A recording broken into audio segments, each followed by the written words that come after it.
Hey fam, hope everybody's doing well as we end week 4 of quarantine.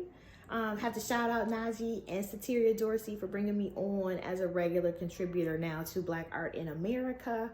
I have to say it's such a pleasure and such an honor to work with you all and to contribute to the really wonderful work that you guys have done with BIA over the years. I am Dr. Kelli Morgan. I'm the Associate Curator of American Art at the Indianapolis Museum of Art at Newfields. I'm a critical race cultural historian, so my work really champions African American art. This video, I'll be talking about the artist Henry W. Bannarn, who was a really important Harlem Renaissance artist. If you feel so inclined and you enjoy the video, make sure that you like it below. Make sure you tell your friends, again, to follow Black Art in America.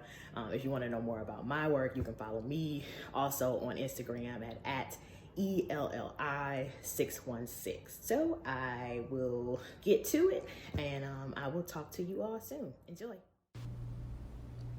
Henry Wilmer Bannarn was born in July of 1910 in Wetumpka, Oklahoma, and raised in Minnesota.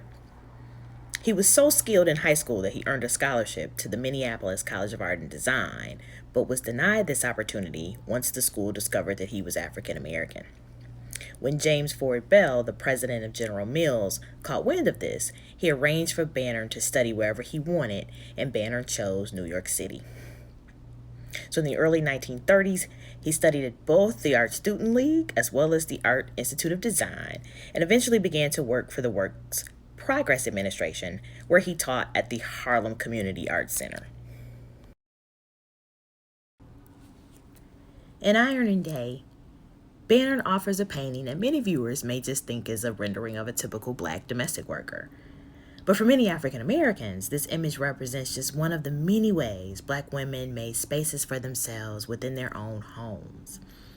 It's a typical day of laundry, and she's gathered up all of her freshly washed linens, her napkins, sheets, tablecloths, and bath towels to press for the coming weeks ahead.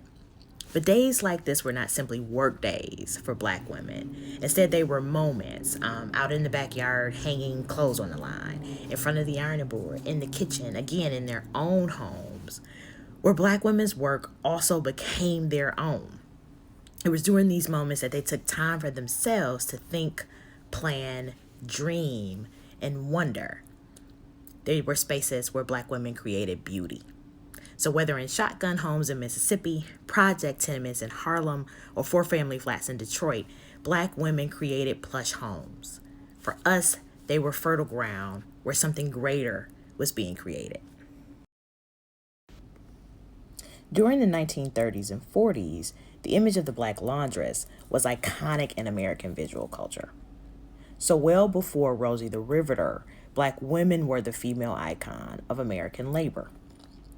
In her 1998 monograph, To Joy My Freedom, historian Tara W. Hunter chronicles the importance of working-class Black women in the South, particularly the 1881 strike led by Black laundresses in Atlanta. Because Bannarn possessed a deep social consciousness and was committed to depicting the realities of African American life in his work, he gives viewers a subsequent look at the Black woman. In 1937, he told the New York Amsterdam News, quote, "I want to contribute in the field of art to the culture of the Negro in the same manner that the subjects I portray have contributed to Negro culture and the general culture of America," end quote. Thus, in Modernist Exhibition, he depicts a savvy young woman studying modern artworks. She leans back on her left foot to admire a painting's formal qualities, juxtaposing its imagery with the sculpture below. Her newspaper, her Catlin skirt, her bobbed hair, and cigarette indicate that she is indeed a new woman, demonstrating that Black women were full participants in mid-20th century feminism.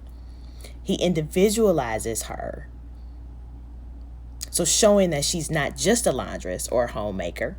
She finds other ways to relax and enjoy her life. And in fact, the time and effort that she puts into ironing and taking care of her clothes in her space ensures that she can go out looking her best to enjoy a modernist exhibition.